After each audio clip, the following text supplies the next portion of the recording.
یہاں پر وہ جسارت سے متعلق رہے اور اس میں برسوں کالمز لکھتے رہے،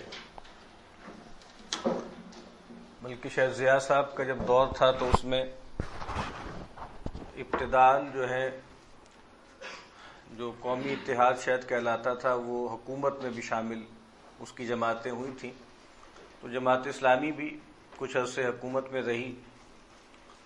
تو محمود اعظم فاروقی صاحب جماعت اسلامی کی طرف سے شاید وزیر تھے، وزیر اطلاعات تھے یا کیا تھے، تو یہ سلیم احمد صاحب ان کے مشیر بھی رہے۔ ان کا ایک مضمون کچھ عرصے پہلے پڑھا اور اس کا عنوان تھا قوم اور دانشور، اور اس کا آغاز انہوں نے ایک بہت اچھے جملے سے کیا تھا کہ موجودہ زمانہ فتنہ الفاظ کا زمانہ ہے، اور یہ بات کب کی ہو رہی ہے؟ یہ سمجھ لیں کہ 80 کی دہائی کی ابتدا کی بات ہو رہی ہے۔ اب تقریباً اس بات کو جیسے 40 سال ہونے کو آ رہے ہیں، اور جب انہوں نے یہ بات کہی تھی اس وقت تو شاید یہ فتنہ اتنا زیادہ ظاہر نہ ہو، لیکن اب جو ہے جس دور میں ہم رہتے ہیں اس میں تو یہ فتنہ بہت زیادہ بڑھ گیا نا۔ پہلے فتنہ الفاظ کا مطلب یہ تھا کہ ایک خاص طبقہ تھا جو گفتگو کرتا تھا، جو کلام کرتا تھا، جو لوگوں سے مخاطب ہوتا تھا، یعنی ورنہ عام طور پہ عام لوگ جو ہوتے تھے، عام لوگوں کی گفتگو، ان کا کلام، ان کا مکالمہ نج میں ہوتا تھا، یعنی اپنے دوستوں میں، اپنے رشتہ داروں میں، اپنے حلقے میں 2 3 4 لوگ ہیں جن تک ان کی بات پہنچتی تھی۔ اور جو طبقات جیسے ان کی آواز تھی اور آواز پبلک میں تھی اور سامنے آتی تھی، وہ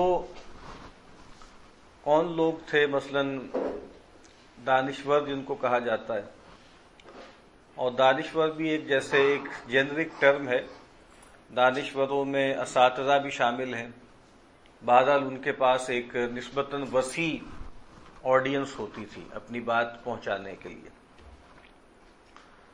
اور اسی طریقے سے سیاستدانوں کے پاس بھی یہ موقع ہوتا تھا، اس زمانے میں بھی جو میڈیا ہوا کرتا تھا، اخبارات اور میگزینز، ان کے ذریعے جیسے ان کی باتیں بھی پہنچتی تھیں۔ پھر شاعر ادیب جو تھے وہ بھی بہرحال قوم سے گفتگو کرتے تھے، قوم سے باتیں کرتے تھے۔ اور جیسے اقبال نے بھی کہا ہے نا کہ بھئی قوم کا جو دیدہ بینا ہے، شاعر کو کہا جاتا ہے کہ قوم کا دیدہ بینا ہوتا ہے۔ عام لوگوں میں چونکہ شعور کی سطح اتنی بلند نہیں ہوتی، تو وہ جیسے اپنے روزمرہ کے معاملات سے اوپر اٹھ کر سوچنے پر کم ہی آمادہ ہوتے ہیں، تو یہ لوگ نسبتاً ان کا شعور بلند ہوتا ہے، لفظ سے ان کا تعلق جو ہے وہ گہرا ہوتا ہے، تو اس وجہ سے وہ نفسیات، زبان، تہذیب کا نسبتاً گہرا علم رکھتے ہیں، اور وہ بھی لوگوں سے کلام کرتے ہیں۔ اور پھر صحافی لوگ ہوتے تھے، صحافیوں کے پاس بھی یہ موقع ہوتا تھا کہ جو کالم لکھتے ہیں، جو ہے خبریں بناتے ہیں اور چیزیں کرتے ہیں۔ لیکن آج ہم جس دور میں ہیں اس میں تو یہ فتنہ بہت ہی زیادہ بڑھ گیا نا۔ وہ جو بات کہ دانشور ایک محدود سا طبقہ ہوتا تھا، لیکن اب جیسے میس اسکیل پر دانشوری کی گویا ایک وبا پھیلی ہوئی ہے، اور اس کا سبب یہ ہے کہ ہر آدمی کے پاس جیسے اپنی آواز پہنچانے کا، اپنی بات کہنے کا ایک اپنا میڈیم موجود ہے اس کے پاس، اور اس پر کوئی خرچ بھی زیادہ نہیں اٹھتا، ٹھیک ہے۔ تو ابھی جو سوشل میڈیا جس کو ہم کہتے ہیں، اس میں جو ہے وہ فیس بک بھی ہے، اس میں انسٹاگرام ہے، اس میں ٹویٹر ہے، پھر واٹس ایپ بجائے خود اس کے اندر مختلف فورمز ہیں، اور وہاں پر لوگ جیسے اپنی بات کرتے رہتے ہیں، لوگ اپنی رائے دیتے رہتے ہیں، تو جیسے بہت زیادہ بڑھ گیا یہ معاملہ، اور اتنی چیخ و پکار ہے، اتنی گفتگو ہے۔ انہوں نے لکھا ہے اس میں کہ ایسا لگتا ہے کہ ہم ایک ایسے بازار میں کھڑے ہیں کہ جس میں جو ہے وہ بے شمار سودے والے چیخ چیخ کر اپنا سودا جو ہے وہ بیچ رہے ہیں، اور ہر بیچنے والے کا ایک مخصوص نعرہ ہے، اور ہر نعرہ لگانے والا صرف یہ چاہتا ہے کہ زیادہ سے زیادہ لوگ اس کے مال پر ٹوٹ پڑے۔ اس وقت بھی آپ دیکھ لیں، یعنی اب تو یہ بہت ہو گیا نا کہ آدمی کوئی ٹویٹ کرتا ہے، آدمی فیس بک پر کوئی کوٹیشن لکھتا ہے، کوئی شعر لکھتا ہے، اور پھر بار بار اس کو دیکھتا ہے کہ بھئی یہ ٹویٹ میں نے کیا تھا اور ری ٹویٹ کتنا ہوا، یا میں نے یہ جو فیس بک پہ جو لکھا ہے یہ کتنے لوگوں نے شیئر کیا، یا میں نے اگر کوئی اپنی ویڈیو اپلوڈ کی ہے تو کتنے لوگوں نے اس کو جو ہے وہ دیکھا ہے۔ اسی طرح آپ کو معلوم ہے کہ پہلے یہ معلوم نہیں ہوتا تھا لوگوں کو کہ رسالوں میں لوگ لکھتے تھے، میگزینز میں لکھتے تھے، تو وہ جان نہیں پاتے تھے کہ یہ ایک تو یہ ہے کہ بھی معلوم نہیں ہے کتنے لوگ پڑھتے ہیں رسالہ، دوسری بات یہ ہے کہ رسالہ پڑھیں بھی تو میرا مضمون کتنے لوگ پڑھیں۔ لیکن اب جیسے ویب میگزینز ہیں بہت سے، ہم سب ہے، مکالمہ ہے، دلیل ہے، دانش ہے، کئی ویب میگز آ گئے نا، تو اس میں جیسے آپ کو پتہ لگ جاتا ہے کہ بھئی کتنے لوگوں نے اس کو پڑھا ہے، اس کو دیکھا ہے، اور کتنے لوگوں نے اس کو شیئر کیا۔ تو اب جیسے اور اتنا زیادہ جیسے آپ کہہ لیجئے کہ غبار ہے، جنہوں نے سلیم احمد صاحب چونکہ ادیب تھے تو جملے بہت اچھے لکھتے تھے، تو کہا کہ لوگ ادھر ادھر بھاگتے رہتے ہیں، کبھی سودے کے پیچھے کبھی اس سودے کے پیچھے، اور آخر میں ان کی جیب بھی خالی ہوتی ہے اور ان کے ذہن بھی خالی ہوتے ہیں، یعنی ان کے پلے کچھ ہوتا نہیں ہے، یعنی اتنا کنفیوژن جو ہے وہ پھیل جاتا ہے، اتنا جو ہے انتشار پھیل جاتا ہے۔ اور جیسے فلسفے کے بارے میں یہ بات کہی جاتی تھی کہ to every theory there is an equal and opposite theory, جیسے وہ نیوٹن کا لا تھا نا، اس پر انہوں نے پیرافریز اس کو کیا ہوا تھا کہ بھئی اسی طرح ہر تھیوری جو ہے اس کی ایک اپوزٹ اور اس کی ایکول ایک اور تھیوری بھی ہے۔ تو مطلب یہ ایک ایسا میدان ہے کہ اس میں ہر چیز کنٹیسٹ ہوتی ہے۔ ٹھیک ہے، آپ کو واہ واہ کرنے والے، سپورٹ کرنے والے بھی سامنے آتے ہیں، لیکن آپ کی بات کو رد کرنے والے، اس کی تقلید کرنے والے بھی بہت ہوتے ہیں۔ تو یہ جو ایک صورتحال پیدا ہو گئی ہے، اس میں صحیح رائے کیسے قائم کی جائے، اور یہ جو گویا ایک جیسے بازی گری ہمارے سامنے ہو رہی ہے، الفاظ کی بازی گری، اس کو ہم کیسے دیکھیں، یا اس کے بارے میں ہمیں کیا رویہ اختیار کرنا چاہیے۔ اس میں خاص طور پر ایک اور فینومینا ہے جس پر میں نے تھوڑا پچھلے دنوں غور کیا، اور وہ ہمارے سماج میں اصل میں تو زیادہ تر چیزیں ویسٹ میں پہلے سامنے آتی ہیں، اور پھر اس کا ٹرکل ڈاؤن ایفیکٹ جو ہے وہ ہمارے ہاں آتا ہے۔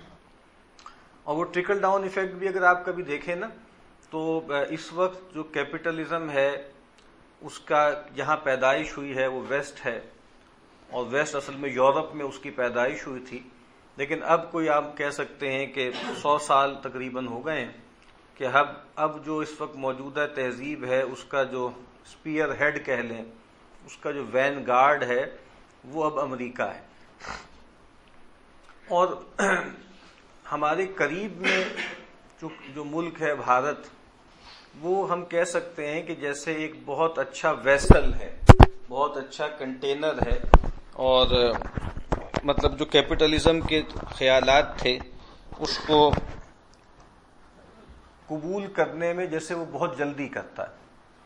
تو ہمارے ہاں تو ہم سمجھ لیں نا کہ ایک اور میڈیم سے گزر کے یہ چیزیں آتی ہیں، یعنی پہلے امریکہ میں آئیں گی یا ویسٹ میں آئیں گی، امریکہ میں آئیں گی، پھر وہاں سے انڈیا آئیں گی، اور انڈیا سے پھر پاکستان میں آئیں گی۔ وہ چیز جس کی طرف میں آج کچھ توجہ دلانا چاہتا ہوں، وہ ہمارے ہاں وہ چیز بھی وبا کی طرح پھیل رہی ہے، اور اس میں مطلب مذہبی پہلو کو بھی شامل کر دیا ہے کچھ لوگوں نے، اور وہ ہے جس کو ہم کہا جاتا ہے موٹیویشنل سپیکنگ، یا موٹیویشنل سپیکنگ ہے، یا سکسیس کے حوالے سے بہت سا لٹریچر جو ہے وہ چھپتا ہے۔ ایک تو آج سے سمجھ لیں کہ 25-30 سال پہلے کچھ لٹریچر آتا تھا، تو اس وقت جو زیادہ لوگ مشہور تھے، مثلا ڈیل کارنیگی بہت مشہور آدمی تھا، تو اس کی کتابیں ترجمہ بھی ہوتی تھیں، پھیلتی بھی تھیں، عام بھی ہوتی تھیں. ڈی بونو ایک آدمی تھا، اس کی کتابیں مشہور ہوتی تھیں کسی زمانے میں. اور پھر ابتداءً زیادہ تر جو جس کو ہم کہتے ہیں نا بزنس گروز اور مارکیٹنگ گروز، وہ آئے اور آ کر انہوں نے اسپیسیفکلی بزنس کے حوالے سے یا مارکیٹنگ کے حوالے سے یا سیلنگ کے حوالے سے کچھ باتیں کی. لیکن پھر ایک جیسے ہم کہہ سکتے ہیں کہ ایک نیا آغاز ہوا جس میں اس کو میس اسکیل پر یہ کام شروع ہوا، اور اس میں عمومی طور پر گویا ہر انسان کو مخاطب کیا گیا، اور ہر انسان کو جیسے کچھ گر بتائے گئے کہ اگر وہ یہ گر قبول کر لیں، اختیار کر لیں، تو جیسے کامیابی ان کے قدم چومے گی. اس میں اسٹیفن کووی جو ہے وہ ہم کہہ سکتے ہیں کہ جیسے ایک نیا آغاز ہوا ہے.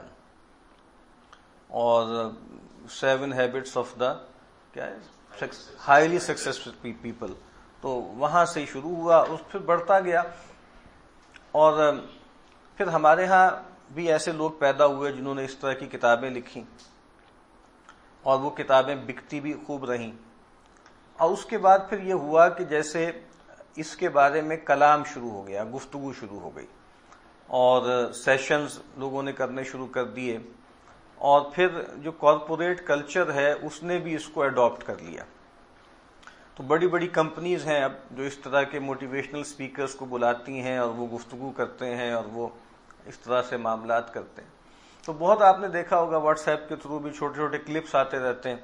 بھارت میں ایسے لوگ بہت سے ہیں، اور مطلب صاف لگتا ہے کہ جیسے ایک بازی گری ہے اور وہ ہو رہی ہے. لیکن اس میں افسوس کی بات یہ ہے کہ ہمارے ہاں اس میں مذہب کا تڑکا بھی لوگوں نے لگایا، مذہب کا، روحانیت کا. مولانا روم کو اس میں ڈال دیا، بلے شاہ کو اس میں ڈال دیا. ٹھیک ہے نا، مطلب جو ریسیپی ہو سکتی ہے نا، وہ دین اور دنیا کا جو امتزاج ہو سکتا ہے بہت حسین، وہ کیا.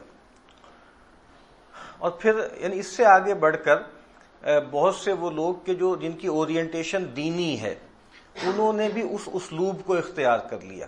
یعنی اب کچھ جدید ادارے ایسے بن گئے ہیں جہاں آپ اگر اس آدمی کو گفتگو کرتے ہوئے، کلام کرتے ہوئے دیکھیں تو آپ کو لگے گا کہ چونکہ اس میں خاص طرح کا آپ یعنی ایک وائس زیادہ ہوتی ہے، لاؤڈ ہوتا ہے آدمی، بہت ایکٹیو ہوتا ہے، اس کی باڈی لینگویج بہت زیادہ ہوتی ہے، اور بہت جیسے ہم اس کو کہہ سکتے ہیں نا کہ اس میں کوشش کی جاتی ہے کہ عام فہم انداز اختیار کیا جائے، اور جیسے بہت نیچے اتر کر گفتگو کی جائے، اور اس میں کوئی ثقالت نہ ہو، کوئی گہرائی نہ ہو، کوئی اس کے اندر ایسی چیز نہ ہو کہ جو مجمع سمجھ نہ سکے. تو یہ جو لٹریچر ہے یا یہ جو اس طرح کے ہمارے ہاں سیشنز ہو رہے ہیں، ہم ظاہری بات ہے کسی کی نیت پر گفتگو نہیں کر سکتے، نہ ہمیں اس کا حق ہے. اور یہ بھی ہم نہیں کہہ سکتے کہ بھئی اس کا بالکل فائدہ نہیں ہوتا. یقیناً کچھ لوگوں کو اس سے فائدہ ہوتا ہوگا، اور لیکن اس کا زیادہ تر جو ہم کہہ لیں ایفیکٹ ہے وہ ایک سوڈو ایفیکٹ ہے.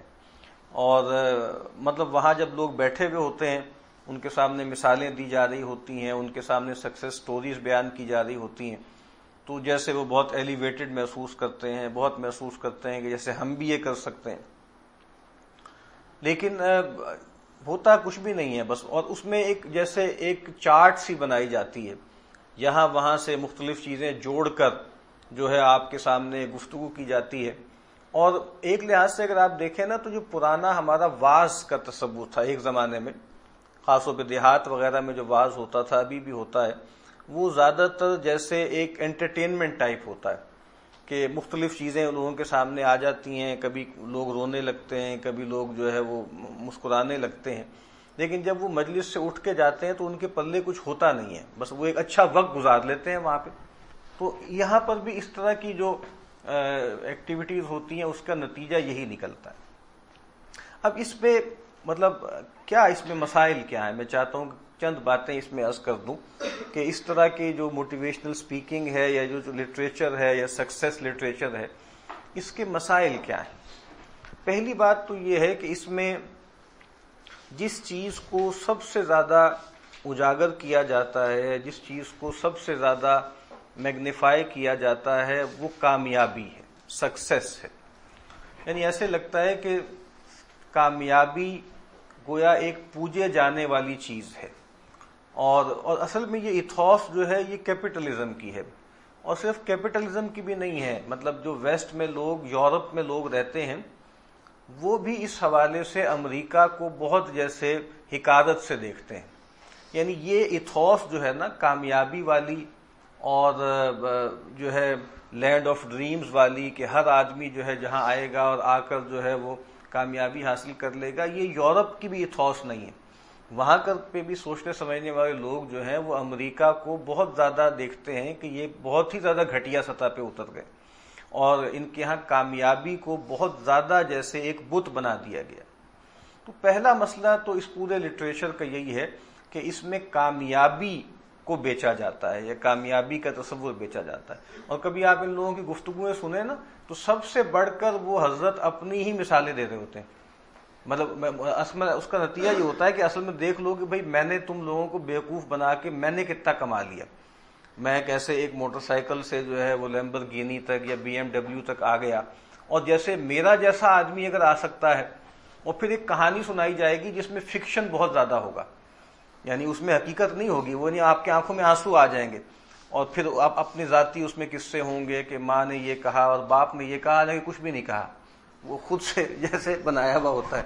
اور جناب پھر یہ ہوا، پھر میرے ساتھ یہ ہوا، اور میں رات کو باہر جو ہے ایک ایسا وقت بھی آیا کہ میں نے جو ہے برتن بھی مانجے، اور ایک ایسا وقت آیا کہ میں باہر جو ہے وہ سڑکوں پہ بھی سویا، اور اب آپ دیکھیں کہ یہ میں نے اس مقام تک میں پہنچ گیا. پھر اور مطلب یہ کہ ایک تو کامیابی کا لفظ جو ہے اس کو کرنا، اور پھر اصل مسئلہ کیا ہے کہ کامیابی بہت سی چیزوں میں ہو سکتی ہے نا، لیکن کامیابی کا جو تصور ہے اس کو سکیڑ دیا. اور وہ کیا ہے، مطلب اس میں دولت اور شہرت، یعنی بنیادی طور پر یہ دو انہوں نے اس کے ویریبلز بتائے ہیں اصل میں، یا اس کو سامنے لے کر آتے ہیں کہ کامیابی کا مطلب ہے کہ بھئی آدمی جو ہے وہ دولت اور شہرت جو ہے وہ حاصل کرے. اور یہ بات بھی ٹھیک ہے کہ یہ انسان کا ہمیشہ سے مسئلہ رہا ہے. آپ ہماری روایتی جو صوفیانہ لٹریچر ہے اس کا مطالعہ کریں تو جب تفصیل بیان کی جاتی ہے کہ حب دنیا سے کیا مراد ہے، جب اس کی وضاحت کی جائے گی تو یہی کہا جائے گا کہ حب دنیا کا مطلب ہے حب مال اور حب جاہ. ٹھیک ہے، تو وہ دولت اور شہرت.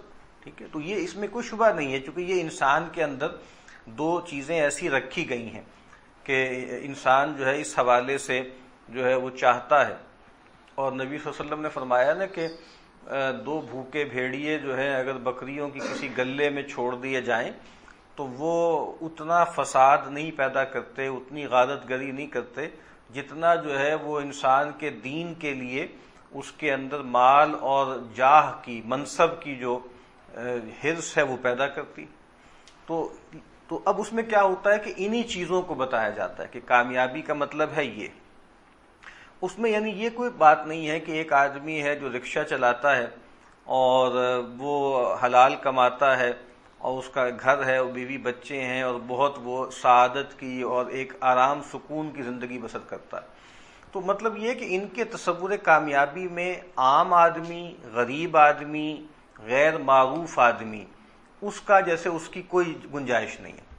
حالانکہ بھائی اگر آپ کامیابی کا تصور بھی، چاہے آپ آخرت کو سامنے نہ بھی رکھیں نا، تو بہت سے لوگ ہیں کہ جن کی اورینٹیشن دینی نہیں ہوتی، لیکن اس کے باوجود وہ سمجھتے ہیں کہ ہم ایک بڑی اطمینان والی زندگی بسر کر رہے ہیں، ہم رشتوں میں رہتے ہیں، ہم لوگوں کو وقت دیتے ہیں. ٹھیک ہے، اور نہ وہ مالدار ہیں بہت زیادہ، نہ وہ کوئی بہت مشہور لوگ ہیں. ٹھیک ہے، تو ایک تو تصور یہ ہے کہ اس کو بہت زیادہ انہوں نے جو ہے وہ سکیڑ دیا. اور دوسری بات یہ ہے کہ اس میں جو تنوع ہے انسانوں کا، اس کو بھی جیسے مطلب سامنے نہیں رکھا جاتا. یعنی جن معنوں میں وہ کامیابی کہہ رہے ہیں، وہ کامیابی انسانوں کی ہمیشہ اقلیت کو حاصل ہوتی ہے، اکثریت کو حاصل نہیں ہوتی. یعنی سارے اٹیمپٹ بھی کر لیں نا، آپ کے کہنے پر وہ سارا مجمع 50 آدمی اٹیمپٹ بھی کر لیں تو 50 میں سے 5 ہی ہیں جو وہ حاصل کر پائیں گے. یعنی یہ تو یعنی ڈیوائن اسکیم آف تھنگس کے خلاف ہے نا یعنی یہ ہوتا بھی نہیں ہے. مطلب اگر اللہ کو آپ مانتے ہیں تب بھی آپ کو سمجھنی چاہیے یہ بات, نہیں بھی مانتے تو آپ ایک ڈیموگرافک سروے کر لیں تو آپ کو اندازہ ہو جائے گا کہ تنوع ہے انسانوں میں بہت زیادہ. اور یہ بات کہ وہ نسخہ جو آپ نے استعمال کیا اور آپ کے لیے اس میں جو ہے کامیابی کی راہ کھل گئی, وہ لازم نہیں ہے کہ دوسرا اختیار کرے تو اس کے لیے بھی وہ راہ کھل جائے. ٹھیک ہے نا. تو ایک تو یعنی اس لحاظ سے ہے کہ انسانی فطرت اور انسانی شخصیت کے اندر جو تنوع اللہ نے رکھا ہے, یا آپ اللہ کو نہیں بھی مانتے تب بھی دکھتا ہے, نظر آتا ہے, آپ اس کی نفی کر دیتے ہیں. اور گویا آپ یہ سمجھتے ہیں کہ جیسے ایک فیکٹری سے صابن کی ٹکیاں بن بن کے نکلتی ہیں, انسانوں کو بھی ایسے بنایا جا سکتا ہے, ایسے کنڈیشن کیا جا سکتا ہے, جبکہ ایسا ممکن نہیں. دوسرا جو ایک مسئلہ پیدا ہو گیا اس کے اندر, اس طرح کے لٹریچر میں یا اس طرح کی گفتگو میں, اس میں روحانیت یا دین کو جو ہے وہ شامل کر دیا گیا. اور اس میں یہ کیا ہے کہ دین کا بھی مقصود گویا یہی ہے, دین بھی یہی چاہتا ہے کہ آپ کامیاب ہوں. اور وہی میں عرض کر رہا ہوں کہ قرآن حدیث اور کچھ صوفیانہ شاعری, کوئی صوفیانہ لٹریچر, اس کو بھی اس میں بیچ میں شامل کر دیا جاتا ہے. اور جیسے یہ بتایا جاتا ہے کہ اللہ تعالیٰ بھی یہی چاہتا ہے. امریکہ میں ایک سوشولوجسٹ ہے کرسچن سمتھ, اس نے ایک امریکہ کے خاص طور پہ جو ٹین ایجرز ہیں نا, ان کی ایک سوشولوجیکل اسٹڈی کی, اور پھر اس نے کہا کہ بھائی یہ جو لوگ ہیں ان کے اندر جو آپریٹو مذہب ہے اس کا اس نے ایک نام رکھا. وہ آپریٹو مذہب کیا ہے؟ اس نے کہا کہ مورلسٹک تھیوراپیٹک ڈیزم. مورلسٹک تھیوراپیٹک ڈیزم. یہ تصور کیا ہے کہ ایک خدا ہے اور خدا نے انسانوں کو پیدا کیا, دنیا کو پیدا کیا, اور خدا انسانوں سے بہت محبت کرتا ہے, اور وہ انسانوں سے یہ چاہتا ہے کہ انسان خوش رہیں, انسان خوش رہیں, انسان کامیاب ہوں. وہ جس کو امریکہ میں کہتے ہیں نا ایک expression feel good, feel good, یعنی انسان اپنے بارے میں اچھا سوچیں, اچھا خیال کریں.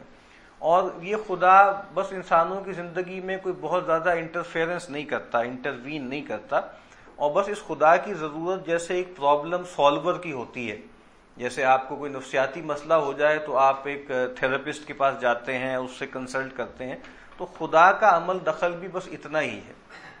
ٹھیک ہے. اور ڈیزم اس کو کیوں کہا کہ اس میں جیسے خدا ایک زندہ حقیقت کے طور پر, ایک حی و قیوم ذات کے طور پر اس کائنات کو گورن کرنے والا, اس کائنات میں لوگوں کو گائیڈ کرنے والا نہیں ہوتا, بلکہ کچھ اخلاقی باتیں ہیں, اور اخلاقی باتیں بھی اس طرح کی ہیں کہ لوگوں کو, یعنی آپ دیکھتے نہیں کہ یہ چیزیں ہمارے ہاں کتنی عام ہیں میڈیا میں, جو اینکر پرسنز ہیں, خوش رہیں, خوش رکھیں, یعنی جیسے مطلب یہ سب سے بڑا گویا سب سے بڑی قدر یہی ہے کہ بس آپ کو خوش رہنا چاہیے, اپنے آپ کو وقت دیں, اپنا خیال رکھیں. تو یہ جو تصورات ہیں یہ, اور اس میں مذہب کو بھی بیچ میں لایا جاتا ہے.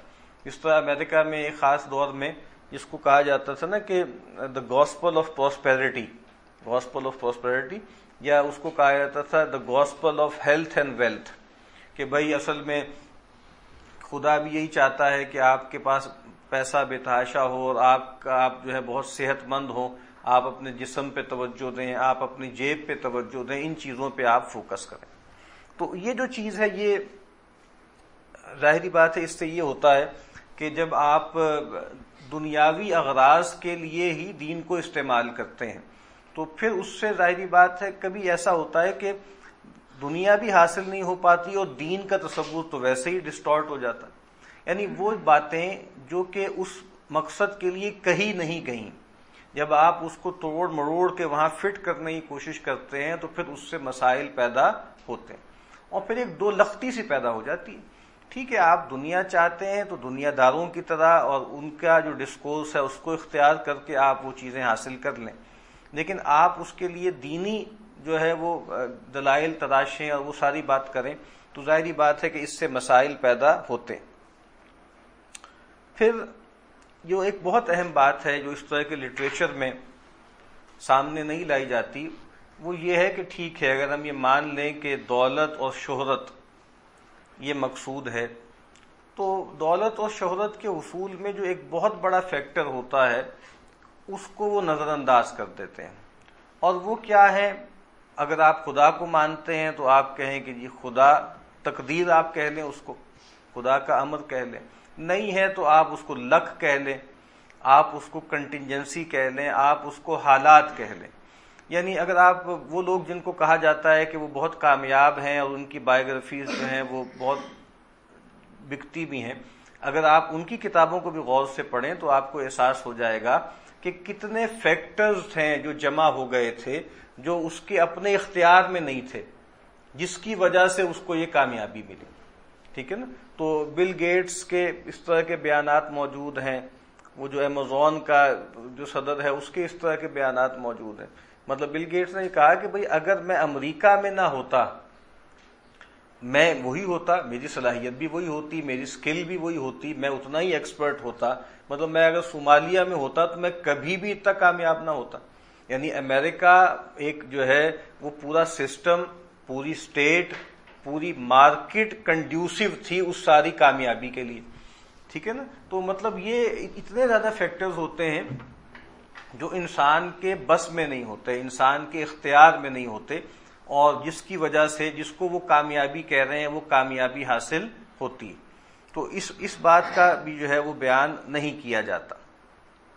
پھر اس میں اس طرح کے لٹریچر میں جو ایک چیز بہت زیادہ سامنے آتی ہے وہ یہ تصور ہے بار بار کہ انسان گویا اپنی تقدیر کا خود مالک ہے.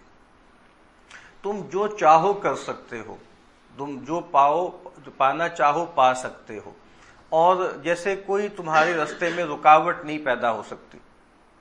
تو یہ جو ایک گھمنڈ ہے، یہ جو ایک تصور ہے، یہ بجائے خود انسان کے اخلاق اور اس کی شخصیت کو بالکل کل کر دینے والا ہے. یہ تصور کہ بھائی میں آٹونومس بینگ ہوں، میں خود مختار وجود ہوں اور جو چاہوں میں حاصل کر سکتا ہوں. تو اس سے ایک خاص طرح کا گھمنڈ پیدا ہوتا ہے، ایک خاص طرح کا اپنے اوپر ایک جھوٹا اعتماد پیدا ہوتا ہے. اور چونکہ ہم اس وقت مذہبی لحاظ سے بھی گفتگو کر رہے ہیں تو ایسے آدمی کے اندر پھر توکل کا معاملہ جو ہے وہ بہت کمزور پڑ جاتا ہے، اور دعا کے ساتھ جو اس کا رشتہ ہے وہ بھی بہت کمزور پڑ جاتا ہے. کہ بھائی جب مجھے اپنے اوپر جو ہے اعتماد کرنا ہے، اپنے معاملات کو دیکھنا ہے، اپنے اندر نگاہ کرنی ہے، اور اپنے ریسورسز پر مجھے جو ہے وہ توکل کرنا ہے، بھروسہ کرنا ہے، تو اس سے بھی انسان کی شخصیت جو ہے وہ بہت گھٹیا، بہت کمزور ہو جاتی ہے. پھر اس کا ایک اور نتیجہ جو نکلتا ہے وہ یہ نکلتا ہے کہ امارت اور غربت جو ہے وہ اس کا ذمہ دار انسان ہے، خود انسان ہے. تو اس طرح کا ایک جملہ ہے، پتہ نہیں کس کا ہے، مشہور جملہ ہے کہ بھائی اگر آپ غریب پیدا ہوئے ہیں تو اس میں تو آپ کا کوئی قصور نہیں ہے، لیکن اگر آپ غریب مرے ہیں تو اس میں یقیناً آپ کا قصور ہے. اب آپ دیکھیں نا یہ مائنڈ سیٹ کیا ہے.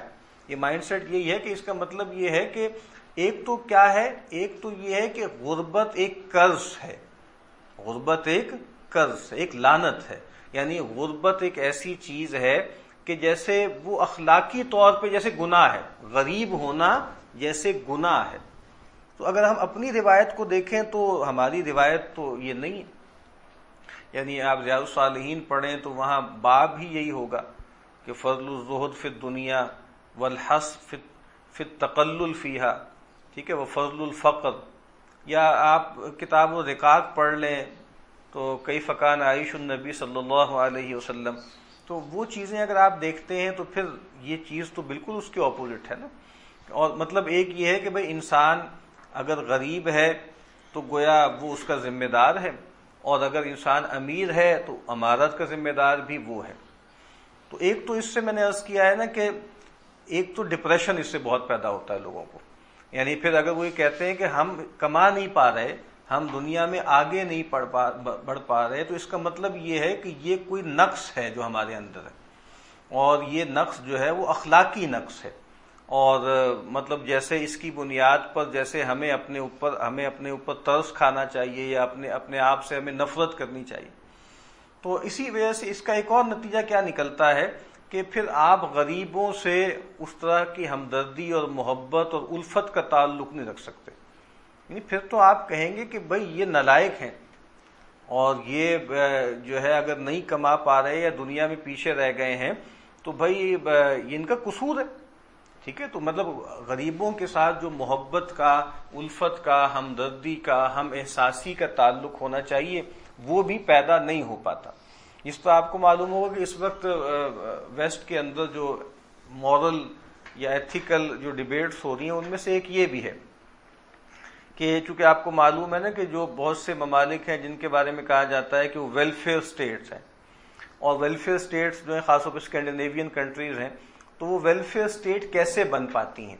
وہ اس وجہ سے بن پاتی ہیں کہ وہ یعنی ہیوز ہیں اور ہیو ناٹس ہیں. یہ تو تقسیم کبھی دنیا میں ختم نہیں ہو سکتی. یعنی ایکویلٹی کا ایک تصور آئیڈیل کے طور پہ تھا کہ ایکویلٹی کا مطلب یہ ہے کہ سب لوگ برابر کر دیے جائیں. یہ ناممکن ہے. ایک تو یہ ہے کہ یہ لاجسٹیکلی ممکن نہیں ہے کہ تمام لوگوں کو ایک جتنا مال دے دیا جائے, ایک جتنی چیزیں دے دی جائیں. دوسری بات یہ ہے کہ چلیں اگر یہ کر بھی دیا جائے تب بھی مراتب باقی رہیں گے. یعنی آپ نے اگر طے کر دیا کہ ہر مہینے سب لوگوں کو 10,000 روپے ملنے ہیں, تو کچھ لوگ ان میں سے جو ہوں گے وہ سمجھدار ہوں گے, اس پیسے کو سنبھال لیں گے, کم پہ اکتفا کر لیں گے, اس کو کہیں انویسٹ کر لیں گے. کچھ لوگ جو ہوں گے وہ عیاش ٹائپ لوگ ہوں گے, اس پیسے کو اڑا دیں گے. تو مطلب کچھ مہینے بعد چاہے آپ سب کو ایک جیسے پیسے دے دیں, وہ مراتب پھر قائم ہو جائیں گے وہاں پر. تو مطلب یہ تو ناممکن ہے نا کہ آپ تمام لوگوں کو ایک سطح پر لے آئیں. تو پھر کچھ لوگوں نے کہا کہ نہیں, مطلب پھر ایسا کرنا چاہیے کہ ایکویلٹی آف اپرچونٹی ہو جائے. لیکن یہ بھی ممکن نہیں ہے. بھئی اپرچونٹی تو آپ نے سب کے لیے فراہم کر دی, لیکن وہی بات, انسان تو ایک جیسے نہیں ہے نا. انسانوں میں صلاحیت کا فرق ہے, انسانوں میں جو ہے وہ زیل کا فرق ہے, وائٹیلٹی کا فرق ہے. تو پھر وہ مسئلہ پیدا ہو جائے گا. اسی لیے آپ کو معلوم ہوگا کہ اب ویسٹ میں ایک تصور ہے جس کو کہا جاتا ہے, یعنی ایک تو ڈسکریمنیشن ہے نا کہ بھئی آپ نے جو ہے وہ ڈسکریمنیٹ کر دیا, کسی خاص رنگ, قوم, مذہب کے لوگوں کو دبایا آپ نے, ٹھیک ہے, اور کچھ لوگوں کو آپ نے ترجیح دی. تو وہاں ایک تصور ہے جس کو کہتے ہیں نیگیٹو ڈسکریمنیشن. نیگیٹو ڈسکریمنیشن کیا ہے کہ بھئی وہ لوگ کے جو دبے ہوئے ہیں, پسے ہوئے ہیں, ان کو پریویلیج دی جائے, ان کو جو ہے وہ کچھ زیادہ موقع دیا جائے. یعنی چونکہ جس کو ہمارے یہاں کہتے ہیں نا کہ لیول پلئنگ فیلڈ فراہم کیا جائے, تو کہتے ہیں لیول پلئنگ فیلڈ فراہم کریں گے تو کچھ لوگ نیچے رہ جائیں گے. تو ہمیں ان ایون کرنا پڑے گا تھوڑا سا. وہی جس ہمارے ہاں کراچی والوں کو تو معلوم ہی ہے نا, جو کوٹا سسٹم ہے وہ کیا ہے. کوٹا سسٹم یہی ہے کہ بھائی اگر آپ سب کے لیے برابری کا معاملہ کر دیں گے تو وہی کراچی والا لڑکا جو انگلش میڈیم اسکول سے پڑھا ہوا ہے, وہ جو سندھ کے ایک دیہات سے بالکل ان پڑھ قسم کے اساتذہ سے پڑھ کے اگر کوئی آدمی آیا ہے تو وہ اس کو کمپیٹ نہیں کر سکتا, تو اس کا کوٹا ہونا چاہیے. ٹھیک ہے نا. تو کہنے کا مطلب یہ ہے کہ یہ اس طرح کی کف کی فلیٹنس پیدا کرنا تو ممکن نہیں ہے. تو پھر میں نے عرض کیا نا کہ جو ویلفیئر اسٹیٹ میں کیا ہوتا ہے کہ جو ہیوز ہیں ان کو بہت ہیویلی ٹیکس کیا جائے, بہت زیادہ ان پہ ٹیکس لگایا جائے, اور پھر جیسے وہ تقسیم کیا جائے. یعنی وہ جو پرانا تصور تھا نا جو رابنسن کروسو کا, وہ وہی ہے نا بنیادی طور پہ. وہاں تو لوگ لوٹ کے کرتا تھا, تو یہاں پر بھی یہی ہے. وہاں پر اب یہ ڈیبیٹس پیدا ہو رہی ہیں بہت زیادہ کہ یہ ان ایتھیکل ہے, امورل ہے. بھائی میں کچھ لوگوں کی نالائکی اور غربت کو میں کیوں بھگتوں؟ بھائی مجھے کس بات کی سزا دی جا رہی ہے؟ میں کما رہا ہوں پیسے اور میرے پاس مال ہے, آپ مجھ سے لے کر ان غریبوں مسکینوں کو دے رہے ہیں. تو اس پر اب سوال اٹھ رہے ہیں کہ بھائی یہ کیوں کیا جائے, اور میں کچھ لوگوں کی نالائکی کا بھگتان میں کیوں بھگتوں؟ تو میں یہ بتا رہا تھا کہ اس طرح کی جو لٹریچر ہے جس میں دولت اور شہرت کو اور کامیابی کو اتنا زیادہ میگنیفائی کیا جاتا ہے, تو اس میں پھر یہ مسائل جو ہیں وہ پیدا ہوتے ہیں کہ غریبوں سے وحشت, نفرت, اور ان کو جو ہے یہ سمجھنا کہ جیسے یہ لوگ جو ہیں وہ ہمیں نیچے گرانے کا سبب بنیں گے, یا ہماری دولت میں سے بلا وجہ میں یہ لوگ جو ہے وہ حصہ لے جائیں گے. پھر اس میں جو ایک اور تصور ہے وہ جو ہم نے پہلے کہا تھا نا کہ خوشی, ہیپینس, یعنی خوشی کے تصور کو غیر معمولی اہمیت دینا. اور خوشی, فرحت, یا ویسے تو خوشی ظاہری بات ہے کہ یقیناً ایک روحانی جذبہ بھی ہے. اور خوش ہونا، جس طرح ہمارے ایک استاد کہتے ہیں نا کہ خوش رہنا ایک دینی ذمہ داری ہے. چونکہ خوش آدمی جیسے شاکر آدمی ہوتا ہے، یعنی جو آدمی ہر وقت اداس رہتا ہے کم امکان یہ ہے کہ وہ شاکر ہو. تو ان معنوں میں کہ انسان جو ہے وہ خوش رہے، ان معنوں میں کہ بھئی میرا رب جو ہے اس نے اپنی نعمتیں میرے لیے میسر کر رکھی ہوئی ہیں. وہ جو رمضان کی روایتیں آپ پڑھتے ہیں نا کہ للصائم فرحتان یفرحہما، اس میں سے ایک چیز یہ بھی ہے کہ ایک جب انسان روزہ افطار کرتا ہے تو وہ اپنے افطار سے خوش ہوتا ہے. یعنی مطلب کہ اللہ تعالیٰ کی نعمتوں سے میں رکا ہوا تھا اللہ ہی کے حکم سے، تو اب اللہ کی طرف سے اجازت ہو گئی ہے تو میں گویا فوری طور پہ لپکوں. اسی لیے بلکہ کہا گیا ہے کہ تاجیل افضل ہے. ٹھیک ہے نا. سیدہ عائشہ رضی اللہ تعالیٰ عنہ سے پوچھا گیا کہ رسول اللہ صلی اللہ علیہ وسلم کے 2 اصحاب ہیں، دونوں ہی خیر پر ہیں، ایک جو ہے وہ افطار میں جلدی کرتے ہیں، ایک تھوڑا ڈیلے کرتے ہیں. تو سیدہ نے پوچھا کہ بھئی پہلے کون کرتا ہے؟ تو کہا کہ بھئی عبداللہ ابن مسعود کرتے ہیں. تو کہا کہ نبی صلی اللہ علیہ وسلم کا طریقہ بھی یہی تھا. تو اس میں بھی کیا ہے کہ شکر گزاری، احسان مندی اور اپنے ایک فقر کا، اپنی محتاجی کا اظہار کہ بھئی ہم کوئی اپنے آپ کو بہادر نہیں سمجھتے، ہم اپنے آپ کو کوئی یہ نہیں سمجھتے، بس اللہ کے حکم سے رکے ہوئے تھے.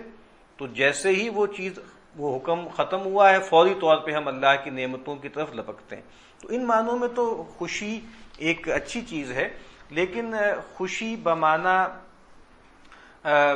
لذت اس کو ہم کہتے ہیں. یعنی خوشی کا تصور بہت زیادہ گرا دیا نا. یعنی وہ جو بینتھم تھا اس نے کہا تھا نا کہ اصل میں انسان کے 2 ہی ماسٹرز ہیں، ایک پین اور ایک پلیجر. اصل میں 2 مالک ہیں انسان کے. انسان کی پوری شخصیت کو یہ 2 چیزیں گورن کرتی ہیں، ایک پلیجر اور ایک پین.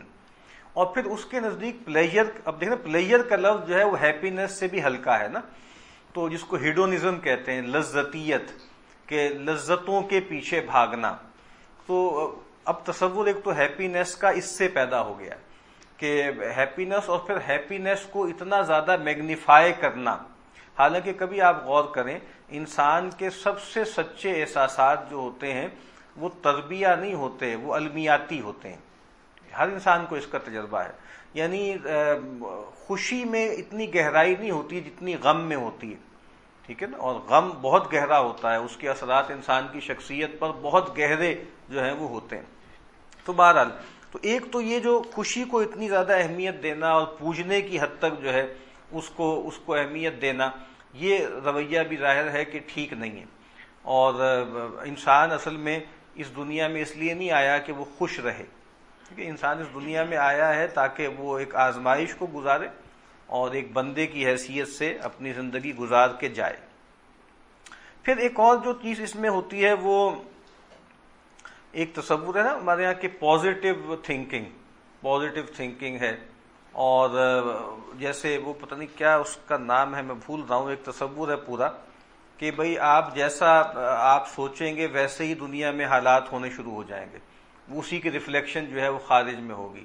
تو اچھا سوچیں تو آپ کے حد اچھا ہوگا، برا سوچیں تو آپ کے حد برا ہوگا. تو یہ بھی ظاہری بات ہے کہ زیادہ تر جو ہے وہ فراڈ ہی ہے، ایسا نہیں ہوتا. اور اگر معاملات اتنے سادہ ہوتے تو اچھا سوچنے میں تو کوئی خرچہ نہیں ہوتا، سب لوگ ہی اچھا سوچنا شروع ہو جائیں. لیکن وہ نتائج نہیں نکلتے جو بیان کیے جاتے ہیں کہ اگر آپ اچھا سوچیں گے تو اس کے نتیجے میں خارج میں حالات آپ کے ساتھ ویسے ہی ہونا شروع ہو جائیں گے. اسی طریقے سے آپٹیمزم پہ بہت زیادہ زور کہ بھائی بہت رجائیت ہونی چاہیے، امید ہونی چاہیے.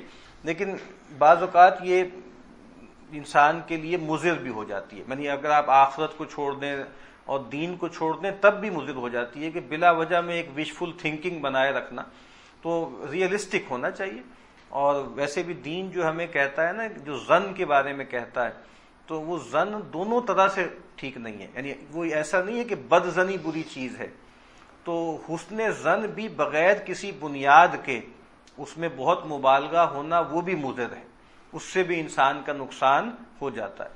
تو یہ رجائیت پر بہت زور ہوتا ہے اس طرح کے لٹریچر میں، لیکن اس کے نتائج بھی ہمیشہ ایسے نہیں نکلتے.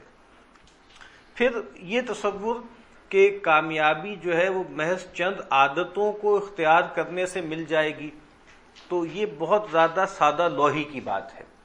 یعنی وہی میں کہہ رہا ہوں، آپ آخرت کو چھوڑ بھی دیں، آپ کوئی دین کا تصور نہیں بھی رکھتے ہوں، تو ایسا نہیں ہوتا کہ بس چند عادتیں اختیار کر لیں آدمی اور ایک چیک لسٹ بنا لے کہ میں اپنے اندر یہ چیز پیدا کر لوں، یہ پیدا کر لوں، یہ پیدا کر لوں، یہ پیدا کر لوں اور اس سے یہ ہو جائے گا، تو ایسا نہیں ہوتا۔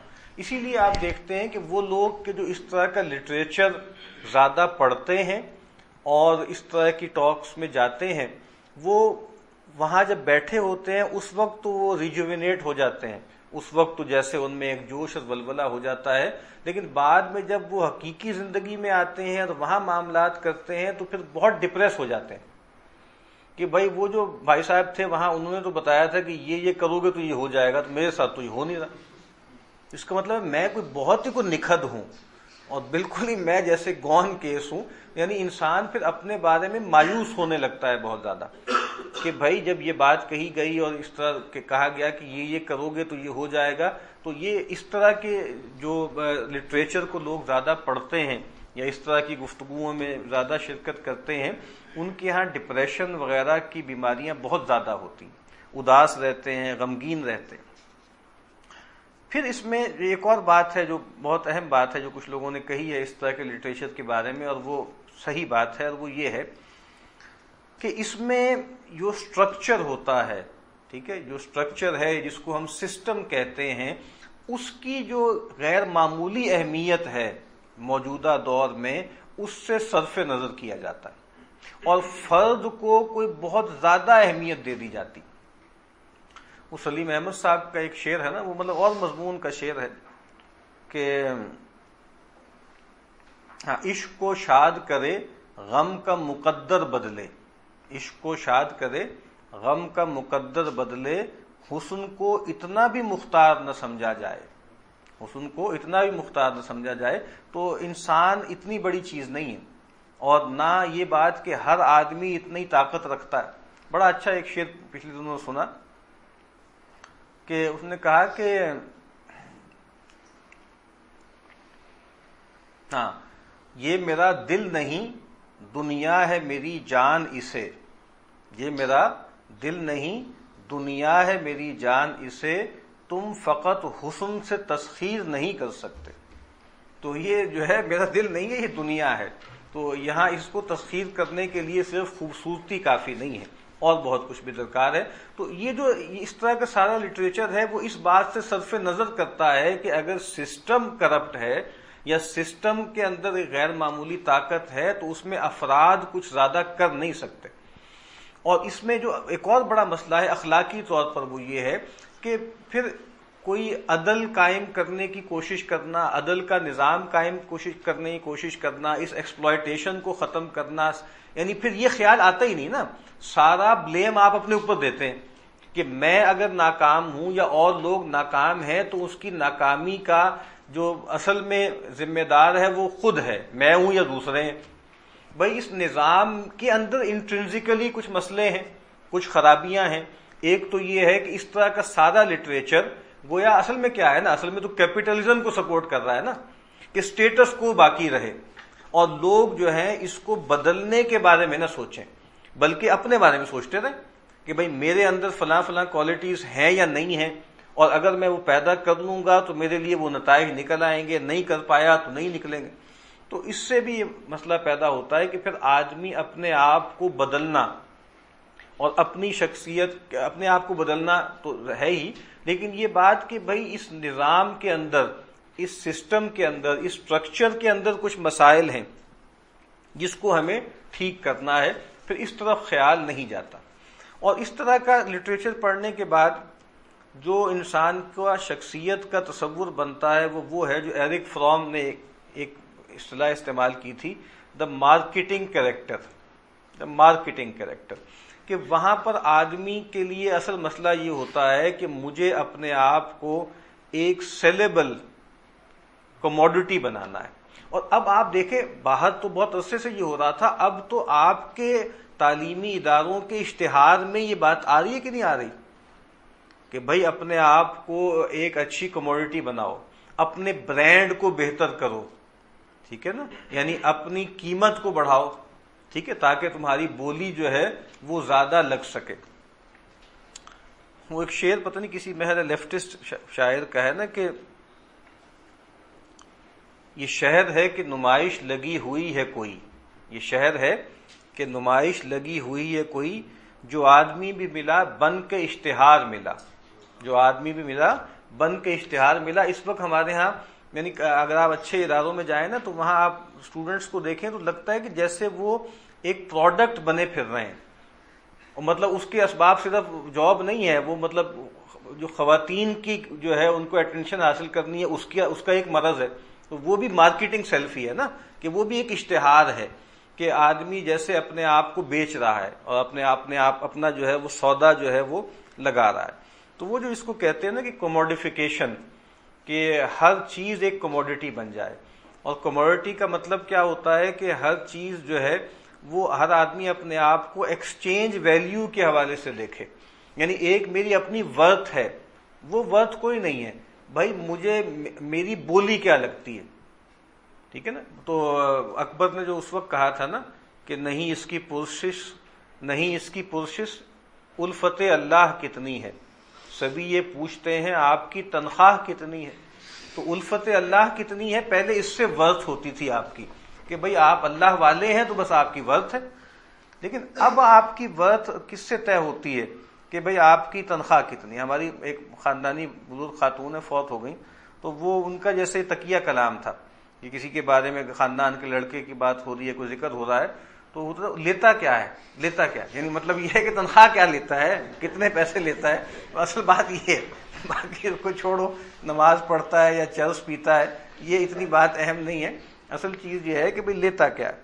تو اس سے پھر اس طرح کے مسائل جو ہیں وہ پیدا ہوتے ہیں، اور پھر علم کے مقاصد جو ہیں وہ بہت گھٹیا ہو چکے ہیں نا۔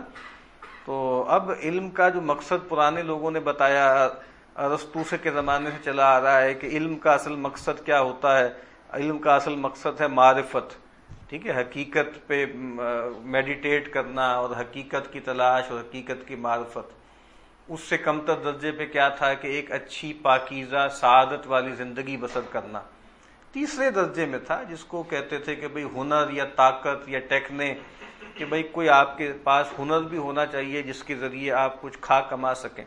تو اب بہرحال معاملات بدل چکے ہیں، اور جو اقبال نے کہا تھا نا کہ وہ علم نہیں موت ہے احرار کے حق میں، جس علم کا حاصل ہو جہاں میں دو کفے جو، یا عصر حاضر ملک الموت ہے تیرا جس نے قبض کی روح تیری دے کے تجھے فکر معاش، ٹھیک ہے۔ تو یہ کچھ چیزیں ہیں جو اس طرح کا لٹریچر اگر ہم پڑھیں تو اس کے اندر یہ مسائل ہیں، اور ہمیں چاہیے کہ بعد ان چیزوں پہ نگاہ رکھیں۔